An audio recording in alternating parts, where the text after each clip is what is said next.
Ibu bapak saudara-saudari sekalian, selamat pagi semuanya. Sotiotu Namo Buddhaya. Sangat mungkin sudah diinformasikan untuk judulnya seperti yang sudah ditampilkan. Nah, ibu bapak saudara-saudari sekalian, kalau pertanyaannya adalah Anda sudah hidup saat ini atau belum, memang akan terkesan seperti pertanyaan yang lucu, yang konyol ya. Karena tentu saja kalau kita semua ada di sini dan belum pernah diinformasikan meninggal gitu ya, tentu hadir di sini harusnya hidup saat ini. Tetapi pertanyaan yang lebih relevan, lebih pas, apakah kita masing-masing sudah hidup yang benar-benar hidup? Maksudnya adalah, meskipun saya, ibu bapak, saudara-saudari sekalian ada di sini, tetapi sudah sepenuhnya sudah totalkah diri kita itu betul-betul hadir di sini? Meskipun secara fisik badan kita menghadap ke depan begitu ya, kemudian kita mendengarkan atau melihat materi, tetapi belum tentu dengan pikiran kita. Sangat mungkin pikiran kita itu pergi berkelana atau istilahnya mengembara kemana-mana, bisa kepada hal-hal yang sudah lewat atau waktu yang lampau, bisa juga pikiran kita itu ke depan.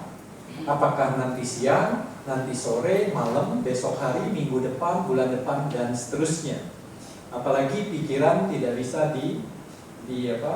diborgol, digembok, dikunci gitu ya. Dia bisa pergi dengan cepat, dengan gampang ke berbagai waktu.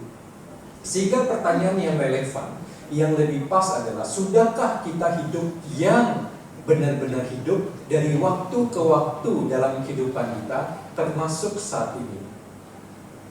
Kita melihat mereka-mereka ini, boleh nggak dikatakan mereka ya? Ini dikatakan mereka, boleh nggak? Mereka itu untuk apa ya? Makhluk hidup mungkin ya. Kalau ini hidup nggak dia? Pernah nonton yang Korea, yang salah satu yang terkenal, Busan Train, kemudian Resident Evil, film action yang muncul tuh ya begini, apa namanya? Zombie. Kita memang melihat, menonton makhluk-makhluk ini dalam film, dalam cerita. Tetapi tanpa kita sadari, bisa jadi kita juga seperti zombie ini dalam kehidupan sehari-hari. Apa maksudnya? Zombie ini, kalau kita dengar ceritanya, kita nonton filmnya, mereka seperti apa? Gitu ya, gerakannya kaku-kaku, ada makhluk di dekatnya manusia ditangkap, digigit, lalu berubah jadi mereka. Kan begitu. Mereka melakukan tindakan atau aktivitas itu tanpa berpikir. Sama halnya, kalau kita tidak hati-hati dalam kehidupan sehari-hari, kita melakukan aktivitas dalam kehidupan kita itu tanpa melibatkan pikiran sewaktu melakukan itu. Sudah seperti otomatis, mungkin karena kebiasaan, tidak lagi melibatkan pikiran, fokus, konsentrasi kita. Sudah lakukan karena sudah terbiasa, menjadi tanpa perlu fokus, perhatian, pikiran. Sering seperti itu. Jadi tanpa sadar, sebagian besar mungkin dari kita sebenarnya berlaku seperti zombie. Kalau versi film Mandarin, China, bentuknya apa? Yang itu ya, tangan ke depan, lalu meloncat-loncat gitu ya. Sama, mereka melakukan gerakan, beraktivitas, tapi tidak ada pikirannya di situ. Barangkali saya pernah menyampaikan cerita ini, tetapi sebagai reminder, pengingat kita bersama. Karena analogi atau metafora yang berikut ini bagus sekali. Katakan satu ketika umat Wihara Samakidam mau pergi jalan-jalan. Jalan-jalannya pilihannya bus. Belum lama saya lihat ada sleeper bus dari Tangerang ke Surabaya kalau nggak salah. Kemudian ada yang ke Bali juga, yang bisa ada pilihannya, kan ada video reviewnya kan. Ada yang deck bawah, deck atas, kemudian ada yang sendiri, kursinya bisa dibaringkan buat tidur. Ada berdua, harganya beda-beda. Kemudian toiletnya dikasih tunjuk, bersih sekali loh. Rasanya pengen juga ya. Tapi kalau di kita macetnya, belum lagi sopirnya seperti apa, memang jadi PR gitu. Nah, anggap satu ketika Wihara Samakidam pengen jalan-jalan bersama umat, pengen jalan bersama-sama. Kemudian dikirimlah wakil dari umat untuk ke PO busnya, perusahaan angkutan busnya. Ketemu pengurusnya, lalu pengurusnya bilang, mau kapan? Oh, minggu depan, bulan depan, dan seterusnya. Lalu si perusahaan angkutannya bilang, kami punya 3 alternatif sopir nih, silakan kalian mau pilih booking yang mana. Yang pertama, ciri atau karakteristik drivernya itu selalu mostly melihat ke belakang. Either dia melihat ke spion kiri, spion kanan, atau kaca yang ada di tengah di atas. Jadi sambil nyetir nih ya, gitu ya. Nah, itu satu sopir yang pertama. Yang kedua, kata pengurus perusahaan angkutan ini, ciri-cirinya, karakteristiknya, dia kalau nyetir itu ngelihat tujuan ke depan. Begini mulu.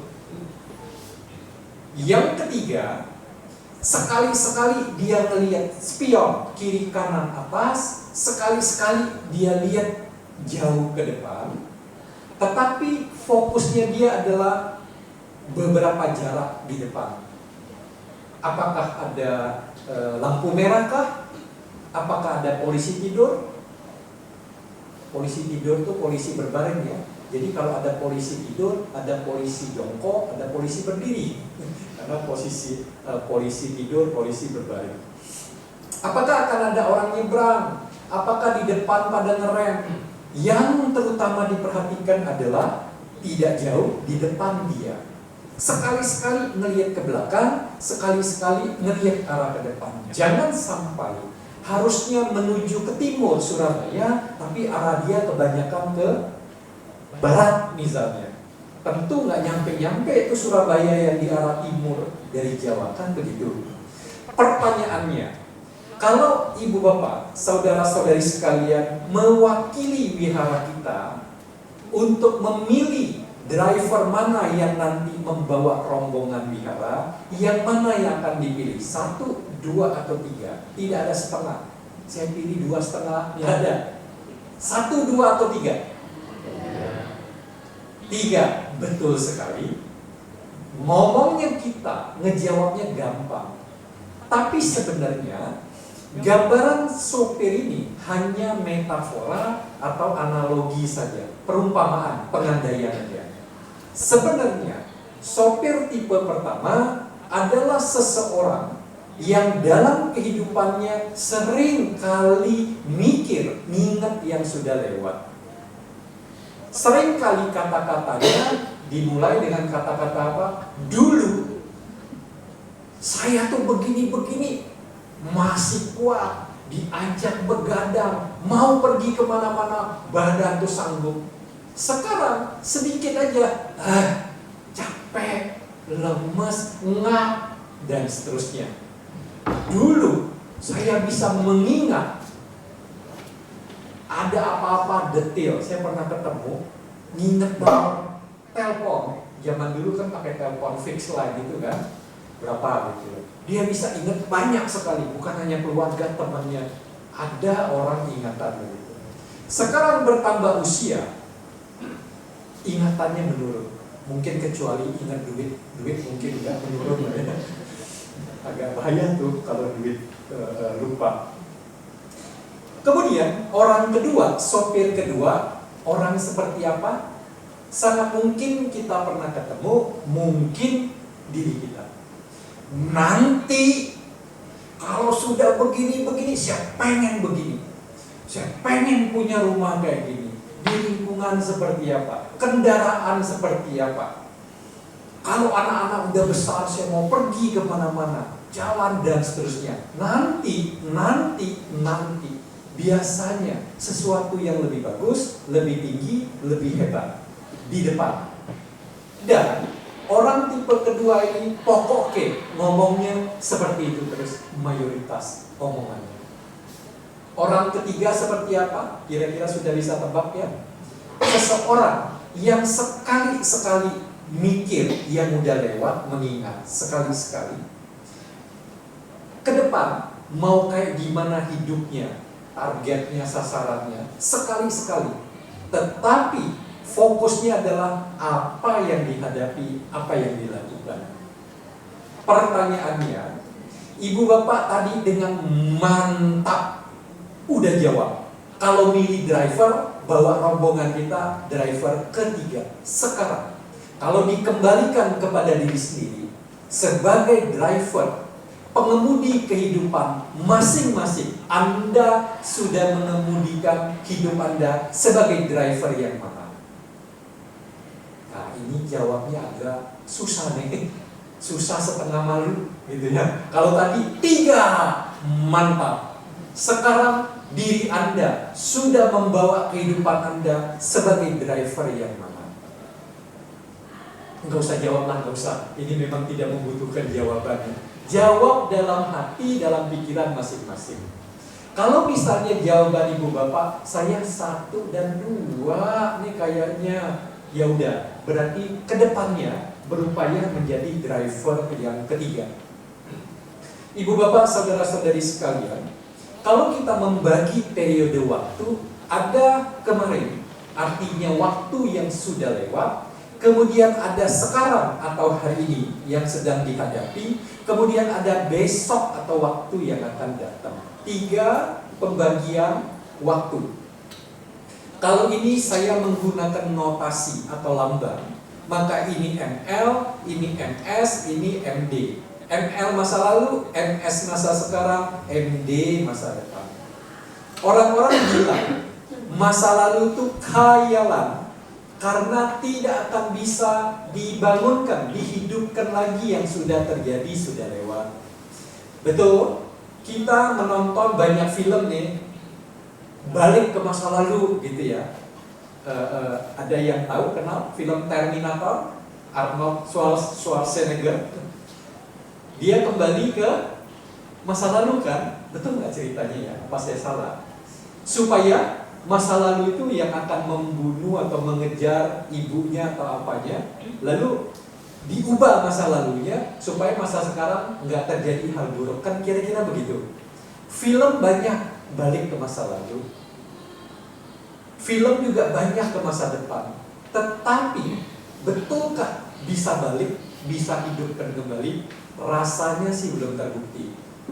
Maka masa lalu yang merupakan khayalan tidak mungkin lagi dimunculkan. Saya kasih warna font, huruf itu merah. Hati-hati, kira-kira begitu ya. Sekarang masa depan warna hurufnya apa?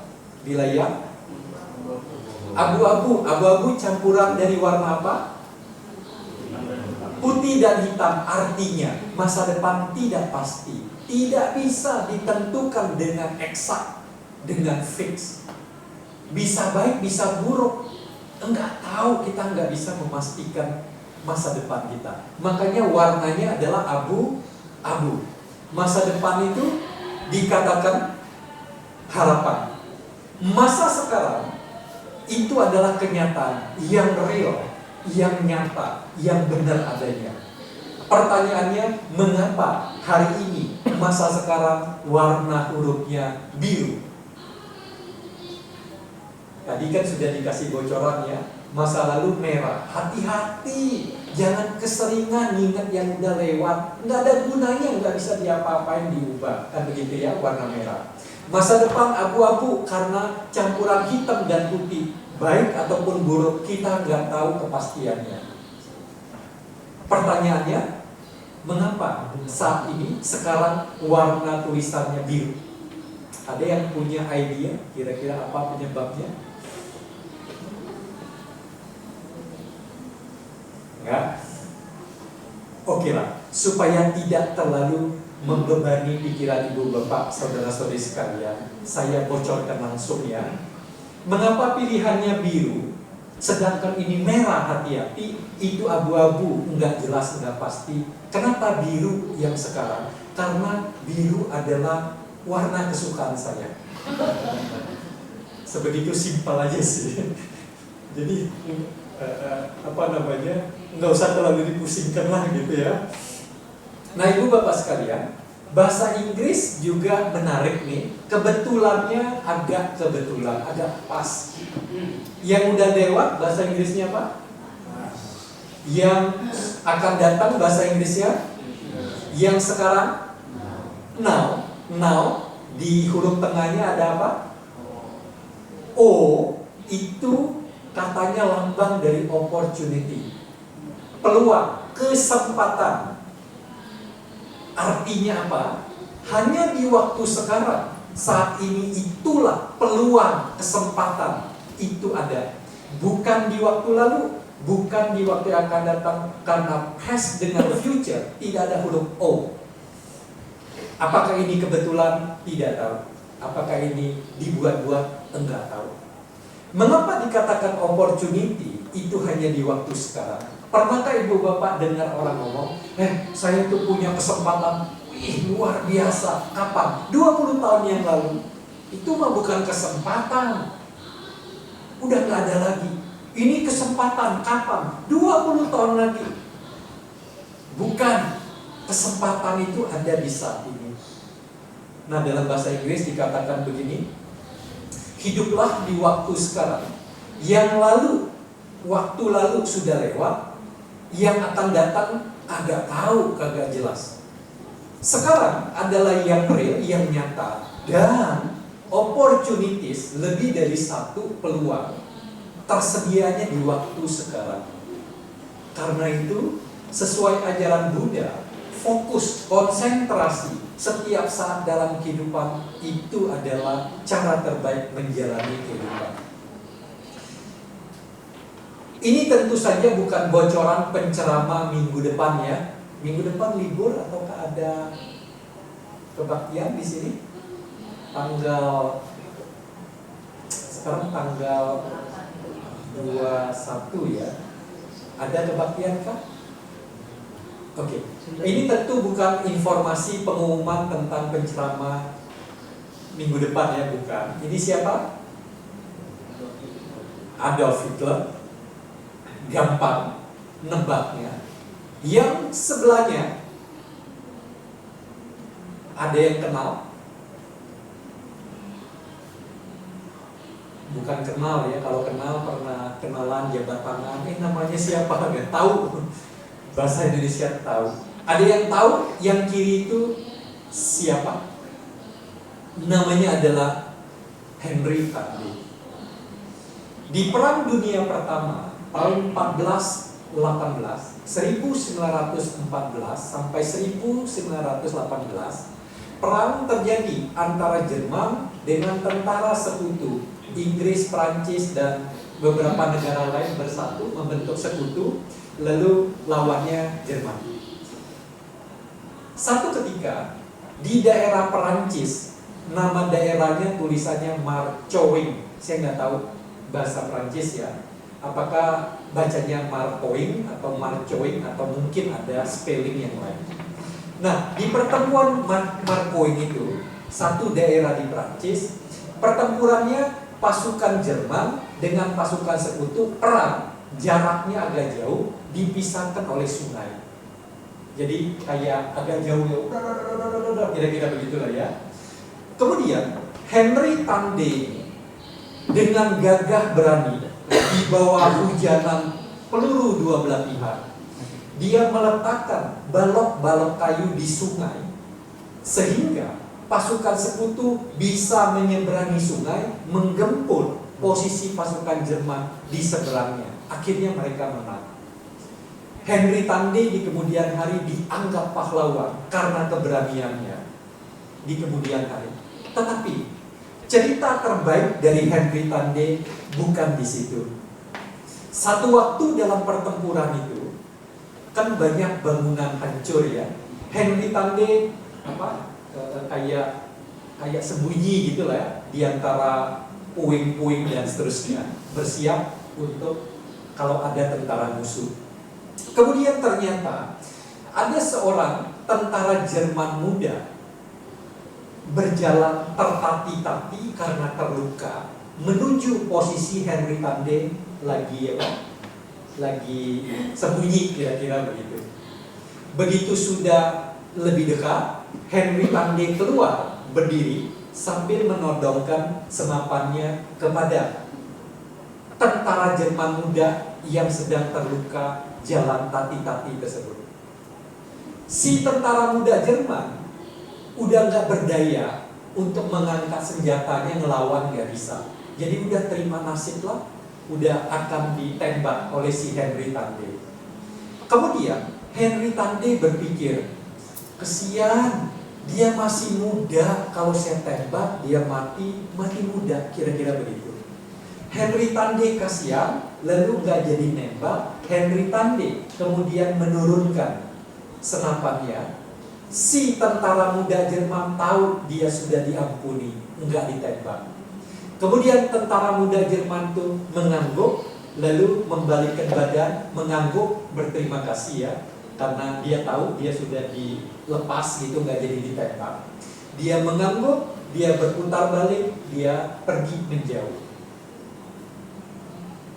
Kemudian Henry Tande ini pensiun, itu pangkatnya adalah sersan mayor. Sersan mayor nggak terlalu tinggi sih. Ada sersan 2, sersan 1, sersan mayor, sersan kepala, kira-kira begitulah ya, nggak terlalu tinggi. Dia jadi keamanan di sebuah pabrik di Inggris, dia asalnya dari Inggris. Tapi di kemudian waktu, secara kebetulan Henry Tande tahu tentara muda Jerman yang tidak jadi dia tembak, itulah yang menjadi Hitler di kemudian waktu, yang kemudian memulai Perang Dunia Kedua tahun 42 sampai 45, yang itu luar biasa. Hitler itu dikatakan membunuh 15 juta orang. Banyak nggak 15 juta? Tapi dia bukan pembunuh terbesar, tanda kutip ya. Yang terbesar itu Genghis Khan, itu nomor 2, kalau nggak salah 30-an, 40-an juta orang. Hitler ini nomor 5 atau nomor 6 daftar manusia yang menyebabkan kematian manusia di bumi. Dia nomor 5 atau 6, bukan yang paling banyak. Nah, si Henry Tande begitu tahu yang dulu dia lepaskan adalah Hitler, yang jadi Hitler di kemudian waktu, nyesalnya luar biasa. Begitu juga dunia. Andaikan dulu kamu tembak dia, dia tidak akan menjadi Hitler yang menyebabkan 15 juta manusia di bumi meninggal. Jadi manusia kita nih seringkali menganggap masalah kita, penyesalan kita terbesar, betul? Kebanyakan orang kan begitu ya, menganggap masalah penyesalan dia paling besar. Ingat-ingatlah, ada loh penyesalan yang mungkin terbesar di dunia itu dialami seorang bernama Henry Tande. Tapi dia bisa meninggal kalau nggak salah di usia 88 tahun, cukup tua ya. Barangkali dia sudah bisa melepas penyesalan itu. Yang mau ngomong apa? Dulu kan dia nggak tahu akan jadi Hitler kan, karena kemanusiaan dia nggak tega, nggak jadi ditembak. Ya sudah. Dia kan nggak tahu masa depan, ngapain nyesal melulu, kira-kira begitu. Ibu bapak saudara-saudari sekalian, satu ketika ada seorang papa, seorang ayah yang anak laki-lakinya 10 tahun meninggal. papa atau ayah ini sayang sekali dengan anaknya, lalu sedih banget setelah anaknya meninggal. Dalam waktu yang panjang setelah anaknya meninggal, dia masih sedih terus, masih sering menangis, males ngapa-ngapain, kira-kira begitu. Satu ketika di depan rumahnya dia kedengeran anak kecil menangis, rewelnya minta ampun, nangisnya kencang, teriak-teriak dan seterusnya. Awalnya si bapak itu berpikir, nggak lama lah nanti anak yang nangis di depan rumah nanti akan pergi. Tetapi ditunggu-tunggu tidak terjadi. Akhirnya si bapak itu keluar, lalu coba membujuk anak kecil yang nangis di depan rumahnya dia. Ngapain sih kamu nangis sedih banget kayak gitu, mengganggu saya lagi sedih nih, dan seterusnya. Kemudian anak kecil itu berkata, saya pengen roda buat mainan mobil-mobilan saya. Si bapak kan berpikir, kalau ini mah gampang untuk mencari, membuatkan roda bagi mobil-mobilannya. Habis itu kamu pergi ya, jangan lagi mengganggu saya lagi sedih. Kemudian anak kecil itu berkata, saya ingin matahari dan bulan menjadi roda mobil-mobilan saya. Ngamuk gak sih bapak? Kurang ajar, matahari, bulan gitu ya. Mana mungkin, kira-kira begitu interaksi mereka. Lalu si anak mengatakan, matahari, bulan itu bendanya ada loh bendanya. Kamu katakan tidak bisa menjadi roda mobil-mobilan saya. Mana mungkin anak kamu yang sudah meninggal terus kamu tangisi, tidak akan mungkin hidup kembali. Menurut cerita, anak kecil itu adalah anak si bapak yang sudah meninggal, yang sudah terlahir kembali di kehidupan lebih baik. Lalu kesian lihat papanya masih terus menyedihkan kematian dia. Dia muncul kembali untuk mengingatkan papanya dia. Ngapain sih sedih terus, nangis terus? Apakah bisa membuat orang yang disayangi hidup kembali? Tidak. Tapi kalau melakukan itu, bisa jadi menghancurkan kehidupan orang yang masih hidup tersebut. Karena nggak ngapa-ngapain gitu ya, sedih melulu, nggak ada gunanya juga. Ibu bapak, saudara-saudari sekalian, kalau kita seringkali berpikir hal-hal yang sudah lewat, apakah keberhasilan, kegagalan, kesalahan, kebaikan, apapun itu, seumpama kita naik motor, roda belakang motor kita copot, akankah motor kita mengantarkan kita ke tujuan? Tidak akan bisa. Meskipun jago akrobat gitu ya, kan ada tuh akrobat yang gitu kan, roda belakangnya nggak butuh karena dia jalankan roda depan. Kalau perjalanannya jauh nggak akan nyampe. Seperti itulah, kalau kita tidak hati-hati dalam menjalani kehidupan masing-masing, seringkali kita mikir dulunya, seandainya, kalau dulu saya begini begitu, kalau dulu saya tidak melakukan ini, maka akan begini begitu. Sering loh kita berpikir kayak begitu. Kalau manusia yang sering berpikir masa yang sudah lewat, seumpama menjalani kehidupan dengan roda belakang copot, kehidupan kita tidak akan baik. Kehidupan kita tidak akan mengantarkan kita kemana-mana. Sebaliknya, hanya sekali-sekali aja kita mengingat masa yang sudah lewat. Jadi kenapa? Pengalaman dan pelajaran. Oh, dulu saya salah, saya gagal, saya rugi karena saya melakukan ini. Oke, kedepannya saya hati-hati.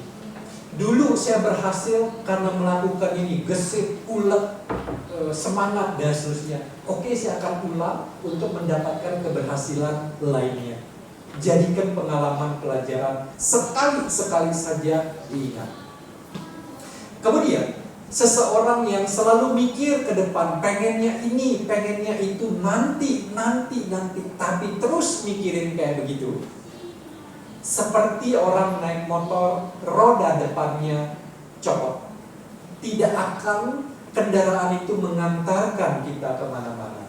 Begitulah hidup orang yang terus memikirkan ke depan pengennya, tapi tidak bertindak atau melakukan. Seumpama roda depan kehidupannya copot, kehidupannya tidak akan baik-baik.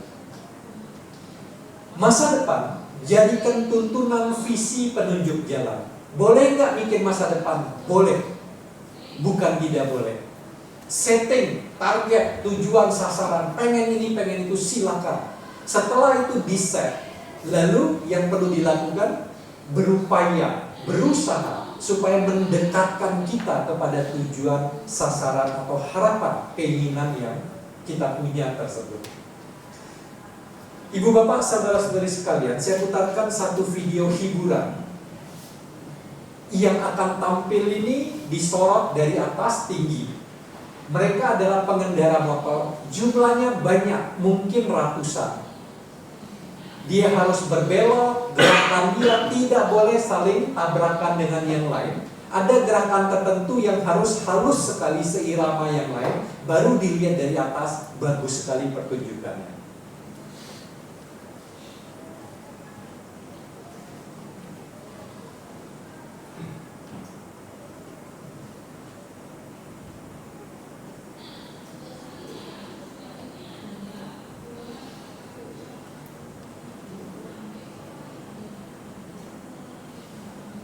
Saya juga nggak tahu kenapa dia nggak mau muter. Sebentar ya.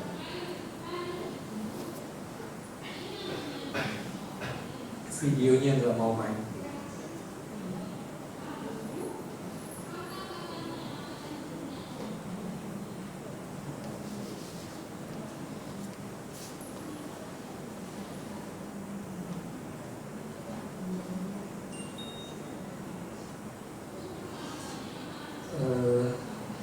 Siapa?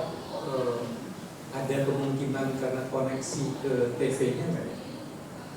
Saya nggak bisa putarkan video ini.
Sebentar saya carikan videonya langsung ya. Harusnya nggak bermasalah biasanya, karena ini bukan materi baru.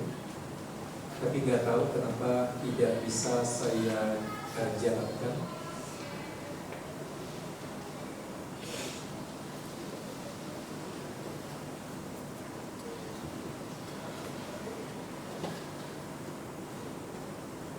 Oke, karena saya belum bisa ketemu video originalnya, saya akan skip ini ya.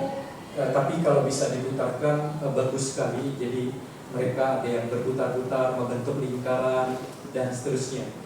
Yang ingin saya sampaikan melalui video seperti ini, pada waktu mereka latihan, para tentara ini menggunakan motor mereka, sangat mungkin nggak akan langsung bisa membentuk pertunjukan sebagus itu. Pasti mereka latihan dulu. Dan dalam latihan sangat mungkin ada yang gagal, ada yang jatuh, ada yang nabrak, dan seterusnya. Tapi sampai mereka bisa tampil, mereka perform begitu bagus.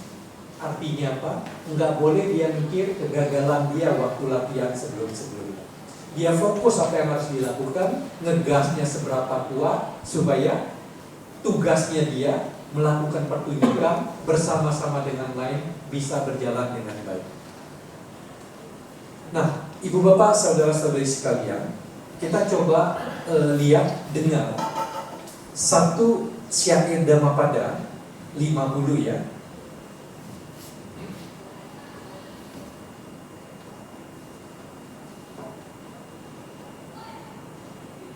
kelihatannya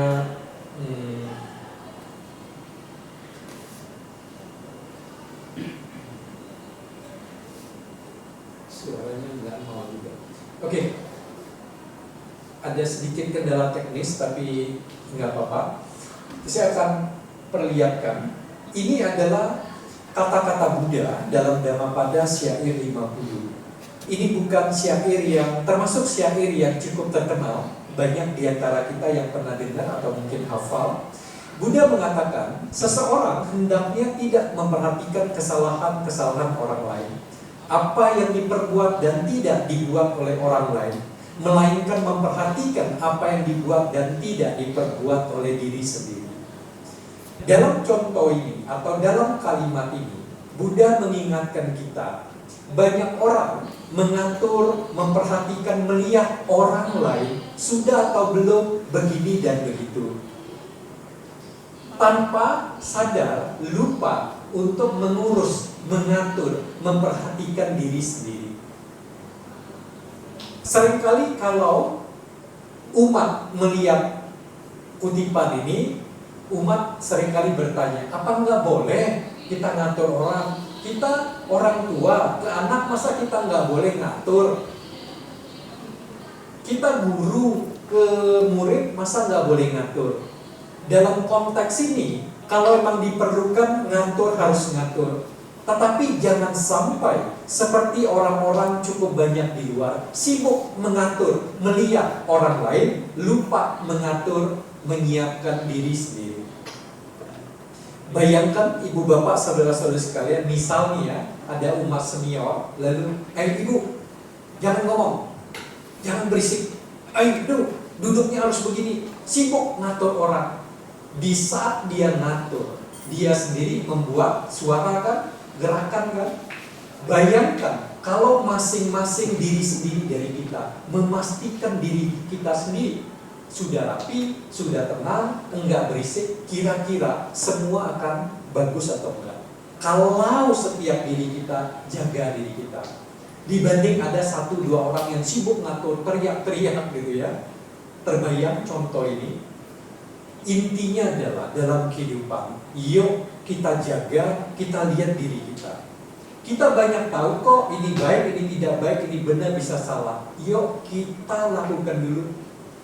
Bahkan tanpa kita nyuruh orang, kalau kita udah lakukan dulu, kasih contoh, lebih mungkin orang-orang lain berubah lebih baik. Dibandingkan bisa dibayangkan orang tua ke anak, kagak boleh ngerokok, awas lu ngerokok ya. Tapi orang tuanya enggak putus-putus, kira-kira anaknya akan gimana? Depan orang tua ya takut, ya di belakang yang akan terjadi seperti itulah. Ibu bapak saudara-saudari sekalian, satu ketika Buddha ditanya, mungkin ini suaranya juga nggak keluar, nggak apa-apa, saya tampilkan tulisannya. Satu pertanyaan kepada Buddha, mengapa makhluk-makhluk mulia yang sudah mengembangkan pikiran, menjaga pikiran, mereka kelihatan tenang dan bersinar?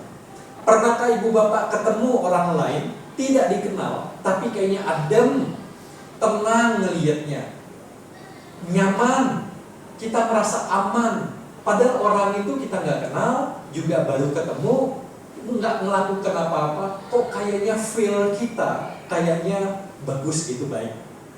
Tapi pernahkah juga ibu bapak ketemu orang lain tidak dikenal, oke-oke aja penampilannya, tapi kok kayaknya agak apa gitu ya, entah pandangan matanya lah, entah bahasa tuh, pokoknya saya nggak nyaman, saya nggak tenang, saya nggak merasa aman dekat dengan dia. Nah, pertanyaan ini dijawab oleh Buddha seperti ini.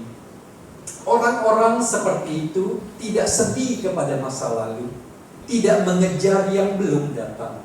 Saat sekarang adalah cukup merindukan masa depan, menyesali masa lalu. Orang dulu seperti itu akan merana, seperti ilalang yang dibabat. Dalam terminologi agama Buddha, orang dungu itu bukan orang yang bodoh secara kemampuan berpikir. Orang dungu itu tidak punya kebijaksanaan, tidak ngerti baik buruk, kira-kira seperti itu artinya. Nah, kalau seseorang yang tidak bisa memperlakukan masa lalu dengan pas, masa depan dengan pas, masa sekarang dengan setepat-tepatnya, orang itu disebut dungu. Nggak ngerti yang terbaik itu adalah waktu sekarang. Kalau orang jadi orang dungu, kayak ilalang, gampang sekali dihabiskan, dihancurkan. Ilalang itu bukan begitu ya? Begitu agak panas dikit, dia kering. Begitu kering, nyalain api, udah habis. Orang dungu, kehidupannya, dirinya akan rapuh seperti ilalang itu. Jadi orang-orang yang mikir belakang melulu udah lewat, ke depan melulu, dia akan rentan, dia akan rapuh, kehidupannya tidak akan baik. Nah, ini pun jadi nggak bisa saya mainkan videonya. Padahal menarik, ada anak-anak kecil, mungkin Korea, mungkin Jepang, tampil main gitar, ada 5 orang. Saking kecilnya anak-anak ini, gitarnya kelihatan gede, tapi gitarnya normal, anak-anak yang kecil. Kira-kira anak kecil itu kalau bisa tampil ya, itu main gitar sampai begitu bagus, 5 orang, pasti latihannya banyak. Kalau bisa tampil kayak begitu, latihannya udah lama, sering kali salah gitu ya. Boleh nggak anak-anak kecil ini waktu tampil dia mikir, waktu salah, malu-maluin dan seterusnya? Enggak boleh. Fokus ke waktu sekarang, menghasilkan hal yang terbaik. Kalau sambil dia perform, dia mikirin waktu dia latihan salah, nanti bikin malu, atau nanti setelah selesai dia dikasih makanan misalnya gitu ya, mikirin yang nanti, dia nggak fokus mainin gitarnya, pasti nggak akan bagus seperti kalau videonya bisa diperlihatkan. Tapi sudah karma di sini gitu ya. Saya juga tidak tahu, karena waktu saya tes di rumah masih bisa saya mainkan. Nggak tahu, mungkin koneksi-koneksi yang ada karena berbeda device mungkin terpengaruh. Nah, ternyata memang nggak bisa, ya sudah. Tapi intinya pesannya seperti itu. Nah, saya akan berbagi 3 cerita Zen. Zen Buddhism, terutama di Jepang, itu dikenal dengan simplicity, kesederhanaannya. Tetapi di balik sederhana kata-katanya, contohnya, itu makna filosofisnya tinggi, dalam sekali. Satu ketika, Buddha bertanya, jadi Buddha yang bertanya, manusia hidup berapa lama? Kalau ibu bapak mendengar pertanyaan ini, kira-kira jawaban yang akan banyak disampaikan apa? Jawabannya akan muncul. Hidup berapa lama manusia? Jawabannya apa? 60 tahun, 70, 80, dan seterusnya, kan begitu ya. Tetapi jawaban yang terbaik adalah hidup sepanjang nafas. Kalau nafasnya nggak ada, walaupun kadang ada di ICU atau NICU atau apalagi itu, napasnya masih ada, tapi ini ya juga nggak hidup juga ya. Nah, dalam konteks ini, begitu nafas itu ada, secara umum orang dikatakan hidup. Nafasnya berhenti, orang dikatakan sudah meninggalkan, begitu ya. Nah, kita tuh nggak sadar kalau kita kondisinya baik-baik saja, kita nggak ingat nafas kita, betul? Kecuali lagi pilek, lagi flu, nafasnya dicari-cari, susah benar gitu ya, ngap gitu, baru nafasnya dicari. Tapi kalau baik-baik saja, nafas kita lupakan. Makanya nafas itu seiring sejalan dengan kehidupan. Mengapa seringkali kalau kita latihan meditasi, objek yang paling umum yang sering itu adalah nafas. Karena nafas itu netral dan itu dekat dengan kehidupan kita. Makanya objek nafas itu cukup sering cocok dengan berbagai orang. Tapi coba bayangkan, kalau ibu bapak latihan meditasi, lalu mencoba objeknya itu mayat, orang yang sudah meninggal. Apakah semua orang cocok? Melihat yang sudah meninggal, udah biru, udah putih, atau apa gitu ya, udah dingin. Belum tentu semua orang cocok. Tapi ada loh, untuk mengingatkan kehidupan itu akan ada waktunya selesai. Kalau akan nanti selesai, ngapain kita hidup nggak jaga diri, melakukan hal-hal buruk, merendahkan orang dan seterusnya. Jadi salah satu kematian atau mayat sebagai objek meditasi itu membantu menekan keinginan-keinginan, hawa-hawa nafsu tertentu. Tapi tidak semua orang itu mudah melakukan itu. Kemudian Buddha memberikan nasihat, balik lagi ke masa lalu, masa sekarang, masa yang akan datang. Jangan tinggal di dalam apa yang telah berlalu dan apa yang akan datang. Tetapi hiduplah dalam dunia sekarang. Orang mesti selalu memahami sekarang dan melihat semua yang indah di waktu sekarang. Cerita kedua, satu ketika seorang laki-laki dikejar harimau. Cara bacanya harimau, jangan hari mau hujan. Itu harimau yang berbeda itu. Laki-laki dikejar harimau lalu takut. Dia berlari dengan cepat. Untungnya ada bentuk tanah yang agak naik dan ada semacam akar atau sulung tanaman. Dia bisa manjat ke atas.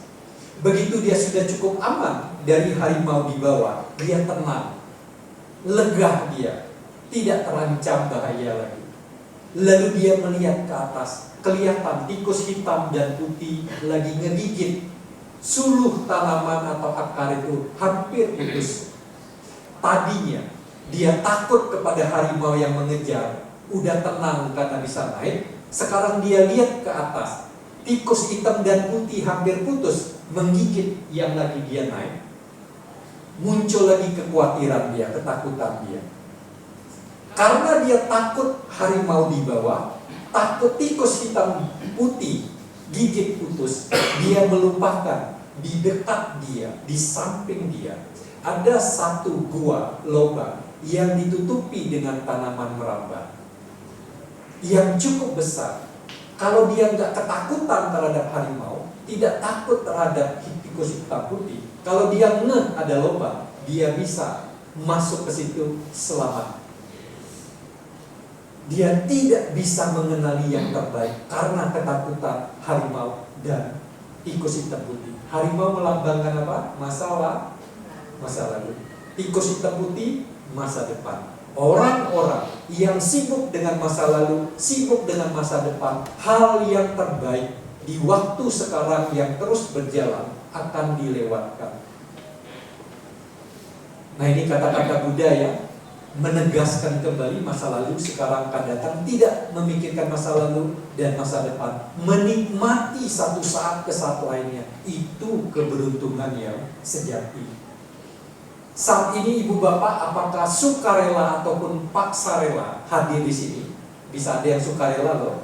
Pengen deh, saya mau rutin puja bakti, karma baik melakukan, sukarela. Tapi ada yang paksa rela.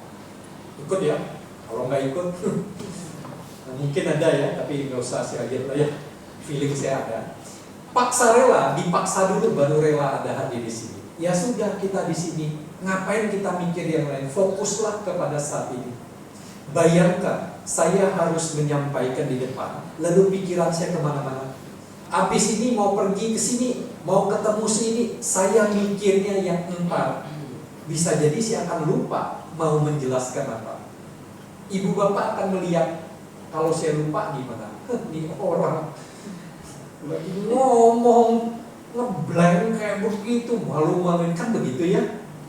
Hati-hati, jalani kehidupan kita dari waktu ke waktu, berikan fokus, konsentrasi diri kita yang terbaik, hasilnya akan meningkat. Apapun yang kita lakukan. Cerita terakhir. Judul cerita saya ini, perhatian sehari-hari adalah jalan.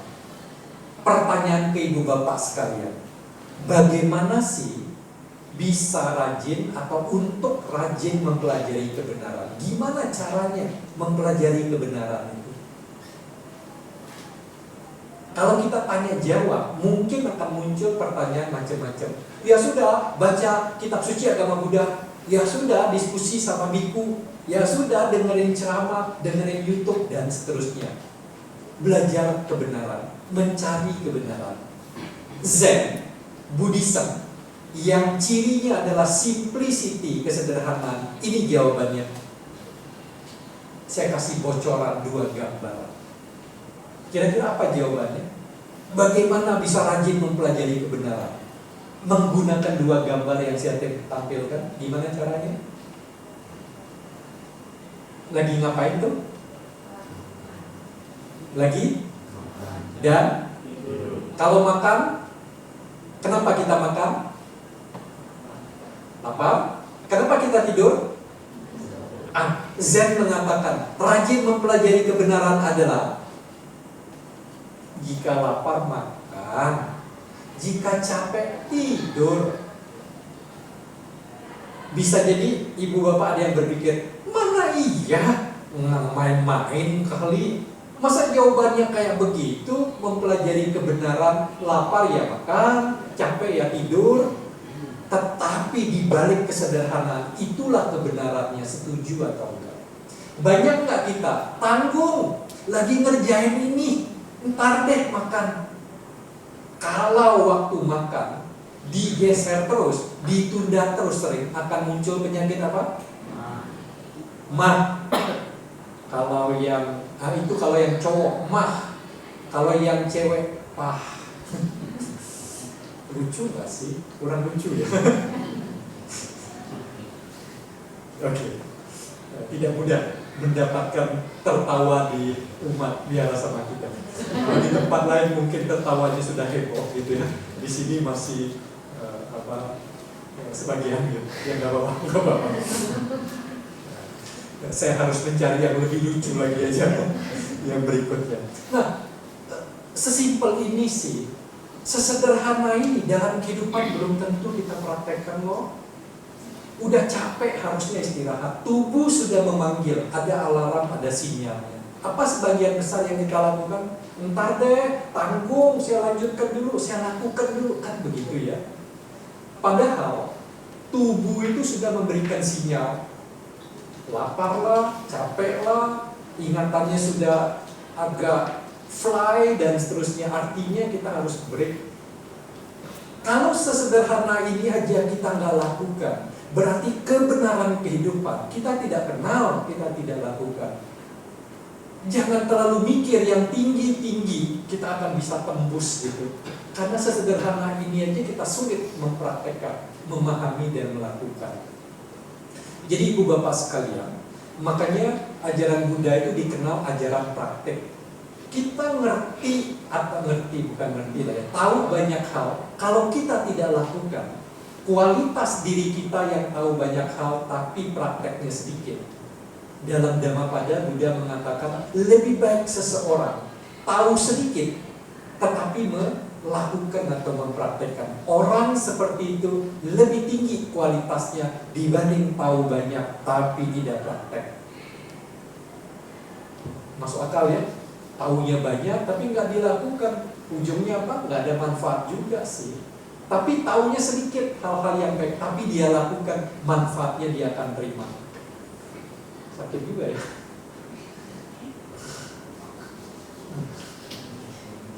Saking semangatnya sikut saya kebentur ini.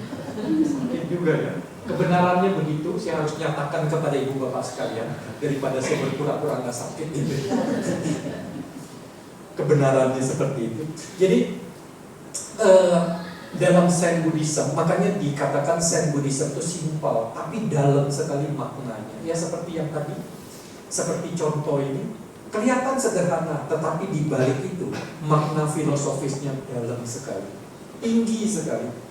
Kalau kita renungkan lebih jauh, kita harus mengakui kebenarannya.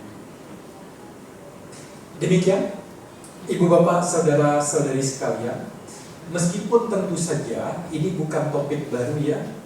Bisa jadi ibu bapak sudah sering berkali-kali mendengarkan tentang masa sekarang, masa lalu, masa depan, bagaimana ajaran Buddha memandang setiap waktu, pembagian waktu itu, dan mana yang terbaik, sangat mungkin sering sekali. Tetapi ini jadi pengingat, dan mungkin ada bagian-bagian yang baru di sini. Yuk mulai dari sekarang, siapapun diri kita, kalau kita memberikan lebih banyak, lebih baik diri kita setiap saat yang kita hadapi, kita lakukan sebagai apapun, mau sekolah, mau bekerja, mau berbisnis, ataupun aktivitas yang lain. Kalau kita lebih memberikan diri kita, maka hasil-hasil terbaik akan kita dapatkan. Penyesalan di kemudian waktu akan berkurang, karena setiap waktu kita sudah coba mencurahkan yang terbaik dari kita. Karena itu kadang-kadang dalam membawakan topik seperti ini, saya mengatakan, mengklaim gitu ya, kita nih dalam apapun yang kita lakukan dalam kehidupan, bekerja, bersekolah, berbisnis, seringkali kita menginginkan hasil yang lebih baik, lalu mencari cara-cara, metode, tips atau kiat gimana caranya meningkatkan produktivitas, meningkatkan kualitas hasil dari yang kita peroleh gitu ya. Kadang-kadang kita sibuk cari cara macam-macam, metode, pendekatan, dan seterusnya. Sebenarnya enggak usah pusing. Sebenarnya cukup berikan perhatian, kemampuan terbaik kita setiap waktu, hasil-hasil yang kita peroleh pasti akan meningkat. Coba pada waktu kita harus fokus, kita fokus sepenuhnya, masih perlu nggak ngecek ulang lagi kesalahan-kesalahan yang mungkin terjadi karena kita nggak fokus. Ibu-ibu yang masak pernah pada waktu masak lalu ragu-ragu garamnya sudah dimasukin? Pasti pernah ya. Mengapa itu terjadi? Karena waktu melakukan tidak melibatkan fokus sepenuhnya. Lalu apa yang terjadi? Ngecek lagi, sibuk gitu ya, dan seterusnya. Jangan-jangan udah ada di sini masih mikirin rumah lo, pagernya udah dikunci belum, pintunya udah kunci belum, air keran sudah mati sepenuhnya belum, lampu sudah sepenuhnya mati atau belum, dan seterusnya. Kebayang nggak? Gara-gara kita nggak fokus waktu melakukan, kebawa terus pikirannya sampai sekarang. Coba kita yakin sekali, nggak akan ada pikiran yang membebani. Selanjutnya yang kita lakukan bisa dengan sepenuhnya. Demikian, mudah-mudahan Ibu Bapak bisa mengikuti, memahami apa yang disampaikan dan termotivasi untuk melakukan. Sekali lagi saya hampir selalu mengingatkan, kebaikan atau manfaat itu hanya akan Ibu Bapak, saudara-saudari lakukan, terima kalau melakukan. Ibu Bapak silakan kalau setuju dengan apa yang disampaikan, setuju aja nggak cukup. Yuk masing-masing praktekkan, maka manfaat akan diterima oleh mereka yang melakukan. Bukan saya, bukan pengurus wihara ini. Semoga Ibu Bapak dan diri saya sendiri menjadi lebih berbahagia. Sabbe sapa bhavantu sukhita. Sadu, sadu, sadu.